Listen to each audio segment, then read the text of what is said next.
Welcome to GouldFish on Gaming, and hopefully you'll be able to indulge me slightly in this episode, as I'm actually in the process of moving, and I wanted to catalogue all the hardware and have an overview of all the software I have before I move, just so I could see where everything was in this current place, and to give me an idea of where everything's going to go in the new place, as it's possibly going to be split across multiple rooms and floors, so it's going to be very different to this layout.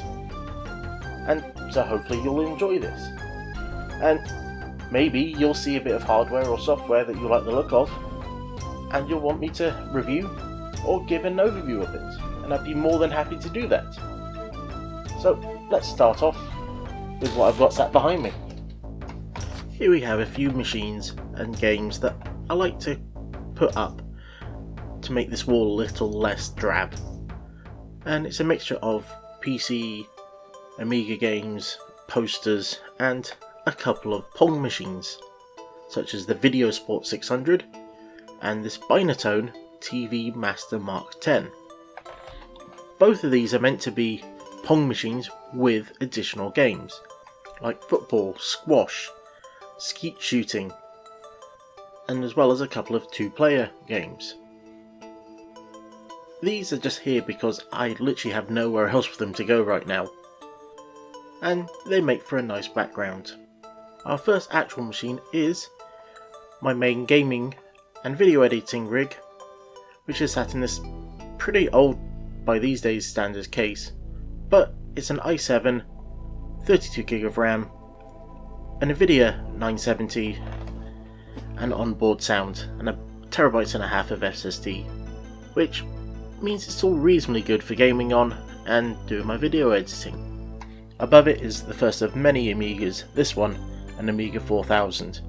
That's quite yellowed, but has a lot of history. It was used on Games Master as well as the 90s Dread film. It has 84MB of RAM, compact flash card as the hard drive, and it's powered by a 40MHz 68040 CPU, and a network card that if you put wheels on it you could use it as a skateboard. It's a bit of a beast. Currently sat on top of it is my CRT, which I use for most of my retro PCs. I tend to move my monitors around depending on what I'm currently doing, with my gaming monitor taking center place at the moment. Beneath it we have the Acorn RISC PC 600. I was able to acquire this machine by donating to a great charity, and I'll put a link to it in the description. This was the successor to the Acorn Archimedes machine, and unsurprisingly it's running on an ARM processor, the ARM 600. It also has 16MB of RAM, 200MB hard drive with 1MB of video RAM, and a cable so I can use a PS2 mouse. It's quite a capable machine. Next to it we have my oldest machine from new, the Amiga 500 Plus. I got this Christmas when I was a kid, and apart from a 1MB memory expansion that I bought, it remained largely stock for most of its life, though these days I do have the HD Plus hard drive and additional memory, as it makes the machine a little bit easier to work with. I've also got a couple of external floppy drives, and that's connected to a Commodore 1084S D1 monitor, as these things are great for connecting any old console, as well as the Amiga, the Atari ST, even CGA machines. This has a wide range of inputs. And under the desk we have my Pyramid of Power PC setup. The first one is an AMD 64 3400 with a gig of RAM, as well as an Nvidia 560 Ti graphics card, and I believe an Odyssey card as well for sound. This is running XP, and I set this up to run all those XP games that just don't want to run on anything newer, or anything older for that matter. Below it is the machine I bought, hoping that it was going to cover most of my classic gaming needs. It's a Pentium 3 600 with 128MB of RAM and a 16GB hard drive.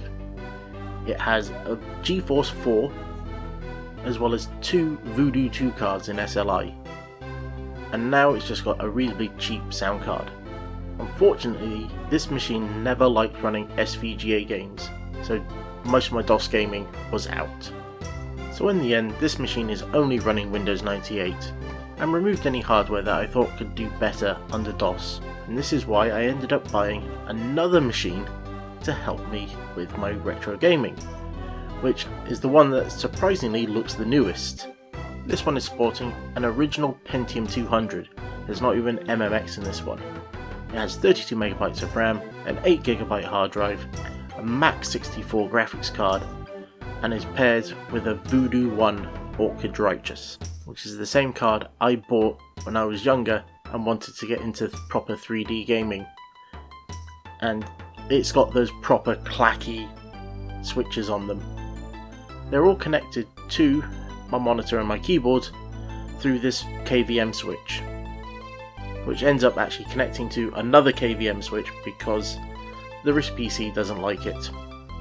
Behind the table is my area for machines I've not got a home for yet, including the Amstrad PPC 640 that we saw in an earlier episode, a Retron 5 that I ended up buying on launch because I thought it'd be quite cool, a Mega Drive 2,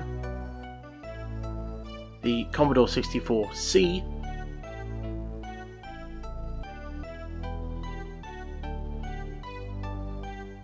an Amiga 500 that was kindly given to me by a workmate, the Master System 2, which I have to admit I really like that design, but it could be that that was my first console that I got, and below it, the newest purchase, the Amstrad GX 4000. You will be seeing this in a video soon. Now, we've got a few more machines, the Amstrad Notepad NC100, which I used to use at school and had the bonus of having BBC Basic on it. And talking of BBC Basic, here's the BBC Micro that we've seen in a couple of videos previously. And above it is another Amiga, the A600. This is pretty much stock and pretty clean as well. And next to it we've got a Mega Drive 1 Master System converter. Now, the Mega Drive and that gives you some of the best picture quality you could get for Master System games. The bookcase it sat on has all my Amiga titles, as well as my CD32 games. Here's a little spoiler for some of the machines you're going to see later. And in this larger bookcase we've got a lot more games.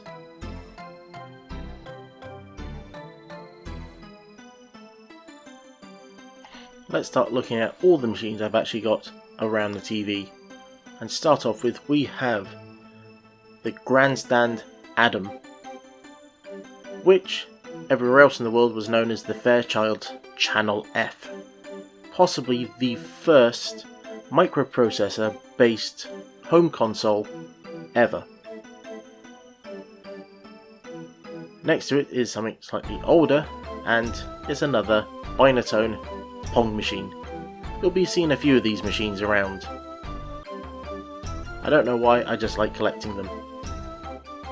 Above that we have, what a surprise, another Amiga, this time the CD32. The thing strapped to the top is a floppy drive, as well as providing RGB out. Now, for the most part it's quite nice, but it takes up some RAM and ends up causing some CD32 games not to run. It ends up not being quite as useful as I would have hoped. But next up is the Mega Drive Tower of Power. A Mega CD1, a Mega Drive 1 and a 32X. Amazingly, that 32X costs more than the Mega Drive 1 and Mega CD 1 combined. It's crazy the prices that they go for these days. Below it we have a ZX 48K rubber keyed Spectrum. I actually got this while my Amiga 500 Plus was out being repaired, and so I actually have some really good memories of playing games on it. It was also the first machine I bought at an auction, as my parents actually paid for it, even though I was the one bidding.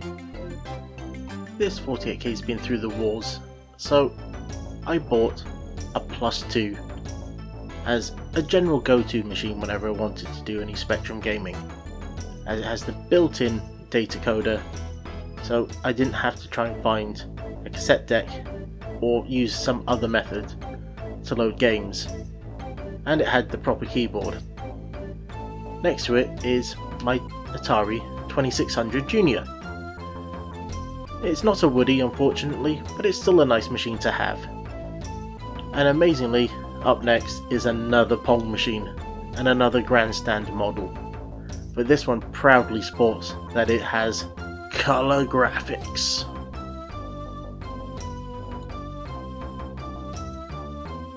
And moving on, we have yet another Amiga. This one, the Amiga 1200. It comes with a compact flash hard drive, the ACA 1221 expansion card that has a slightly faster processor, as well as 9 megabytes of extra RAM, and the compact flash adapter on the side. This is my go-to machine for playing Amiga games, and underneath we have the Commodore CD-TV. It may have been a flop, but boy, this is a great looking machine, with an infrared controller, CD drive, and it was quite easy to connect a floppy drive to it as well if you wanted to play all the regular Amiga games. But next to it we have a couple of Nintendo machines. The Wii U, the Switch, the SNES Mini, and surprise surprise, yet another Pong machine. Now this looks like a console, but it isn't, as pretty much all the circuitry needed to play the game is on the cart, as all there is inside the case is a PAL decoder and wiring from the various buttons and the controllers. It was an attempt to stay relevant in the era of the 2600. Next on the tour is the Neo Geo X. This is actually one of those reproductions they released a while ago, and inside it has a small portable device and uses the shell as a docking station. It's actually quite a nice bit of kit, though not a huge number of games. And finally, another Pong machine. This one is similar to the last one, that it takes cartridges, though cartridges is a bit of a push. And to its left is another bookcase full of games for various platforms, mostly Nintendo, and a small collection of amiibos. Inside the unit we have far more consoles, including a Sega Master System Mark I, a Sega Saturn, and a Dreamcast, because you have to have a Dreamcast. The Microsoft consoles do their best to take up as much space in this unit as they possibly can, where with the Nintendo area we have far more machines in the same space. So there's a Wii, GameCube, a NES, Wii U, N64, and the PAL SNES. As we come up to the final area, we have a Commodore 64 bread bin model. This is actually my second bread bin, as the first one turned out to be an American unit that we plugged into the UK power supply. The blue smoke and toasty machine was not a good combination, but it did lead us to get an Amiga instead, so its death was not in vain. And finally we have a PlayStation 1 and a PS3. With the inspection of the TV unit over, it's time to look at some portables. I have to admit, I've always been a fan of these type of machines ever since I got my tank Game Boy when I was younger, because it meant I could game pretty much wherever I wanted. The Pocket and the Colour were much more recent purchases.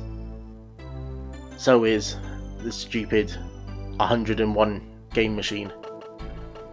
But I've got a Lynx, a 3DS that I've put more hours into than you can imagine, Android gaming tablet for on-the-go emulation, a Game Gear SP, a DSi, and a GP32.